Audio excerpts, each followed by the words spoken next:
Oh, why is it so difficult to estimate time in product development?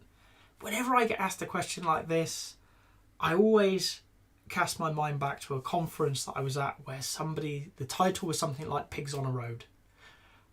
And it was a wonderful metaphor to explain it. It was a true story by the presenter. It's not mine. And unfortunately, I can't remember who it was.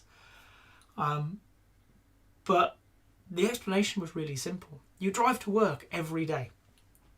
Okay? And you know how long it takes you. Roughly, you will say, it takes 10 minutes, it takes 15 minutes, whatever it was. And this gentleman was the same. He knew within a few minutes how long it would take him to get to work. So it's reasonable then to say, let's say an hour. It's reasonable then to say, well, an hour from leaving home, you will arrive at your office. And 9 times out of 10, 99 times out of 100, that may be true. But then one day you turn around the corner and there are pigs on the road and you can't get past. And there's a traffic jam. There's nothing you can do. You can't turn around because the car's behind you. And you can't go ahead because there's pigs. And you can't turn sideways because you'll never happen at a junction that's useful. So you just have to wait. So that one time in 10, one time in 100, it doesn't take you an hour, it takes you 3. How long does it take you to get to work? Well, now it's anything from an hour to 3 hours to do the same job. That's the problem that we have in estimating things based on time. Is that you don't know what's going to get in your way. You don't know what's going to pop up. Anything that we're doing in the product development space has not been done before.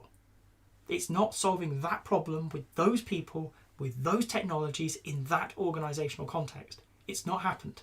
Because if it had happened, we wouldn't need to do it. We only build things once, ideally. So when we're saying how long something takes, we're guessing. It's an educated guess based on experience, but it's a guess. That's all an estimate is. Okay. So how does that help us? It might take me an hour to complete it, but for unknown circumstances, it might take longer. Pigs on the road might be a 2-hour delay, it might be a 6-hour delay. You don't know. Estimating in time doesn't make sense. Instead, and to bring another metaphor into the mix, think of effort. Okay. When I'm feeling fit and healthy, I like going to the gym, moving lumps of metal around. And one of the key exercises you do is a squat. Barbell across your shoulders, sit down, stand back up. Nice and easy. Right? You hit 100 kilos. I don't know where you are today. Maybe that's easy for you, maybe not. But you hit 100 kilos. And it's hard. It's the most you've ever done. You can only do it once, but you do it. Brilliant. Well done. You've got a 100 kilo squat. Right?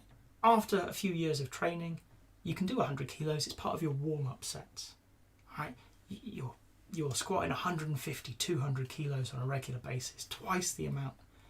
Does that 100 kilo squat take more or less effort?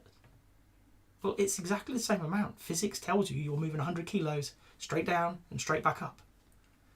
It's the same amount of energy. Your body is better at managing it. Your central nervous system has learnt what it needs to do. Your muscles know what they need to do. Your technique is probably a bit better, so maybe it's a touch less effort. But ultimately, you're moving 100 kilos from stood up to sat down, squatted down, and back up. It's the same amount of effort. That is a much better way of looking at it. Estimate in effort and it will stay consistent. Okay?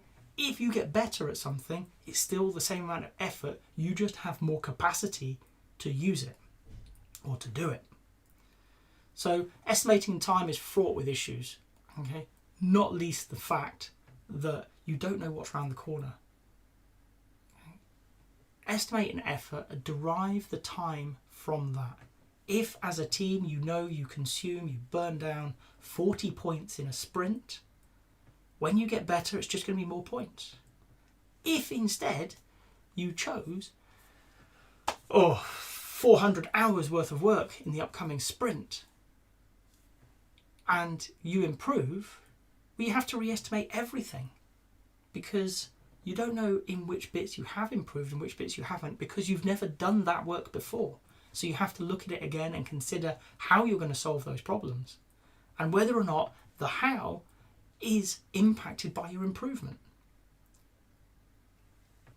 I always recommend that you steer away from time. It drives many strange behaviours in organisations, okay?